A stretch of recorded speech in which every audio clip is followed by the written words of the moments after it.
We are in Budapest today with Norbert Fogarasi, who I have to say I'm very proud. He was one of my former students a long time ago.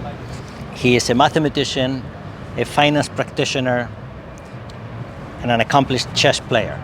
So explain that.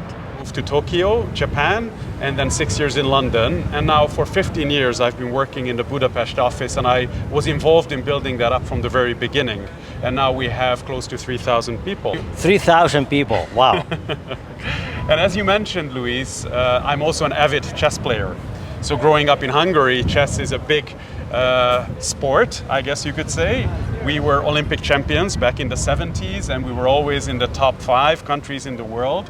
So I had a coach growing up here, and when I was in high school, I was in the top 5 players in Budapest. But immediately after moving to Canada, I actually became national champion of Canada for my age group.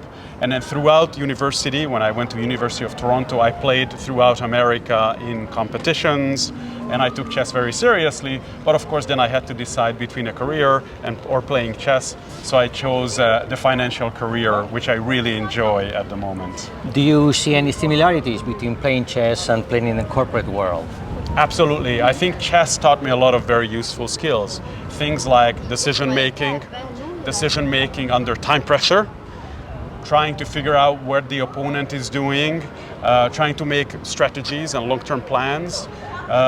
So many things are transferable skills from chess into the business world. It's a tough question.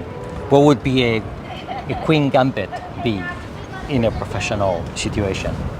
Yeah, Queen's Gambit, I think about, in chess we have the King's Gambit, yes, and we have the Queen's Gambit. Queen's Gambit, of course, has become very popular because of the Netflix series, and that's really popularized chess.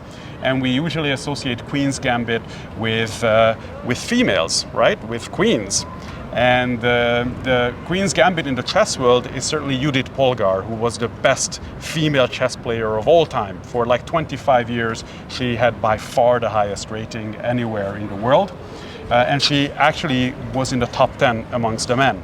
So in the business world, I would think about the Queen's Gambit as somebody that, as a female, is able to make a career to the top echelons of any company. And as we have seen that recently in the finance world, some of the banks are actually nominating females as their CEOs. To me, that would be the Queen's Gambit in the That's financial fantastic. world. That's very good. And in our symposium, MMF symposium at Blue Mountain, the last symposium's theme was diversity. Without diversity, there is no innovation.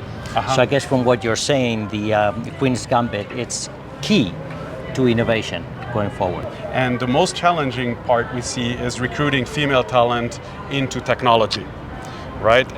If you look at the Hungarian universities, if you go back a few years, it was single-digit percentage. Less than 10% of the graduates were actually female. In the MMF program, 50% females on average, okay, with peaks of 75%. Awesome. That's brilliant. That's brilliant. That's what we need to boost our numbers as well.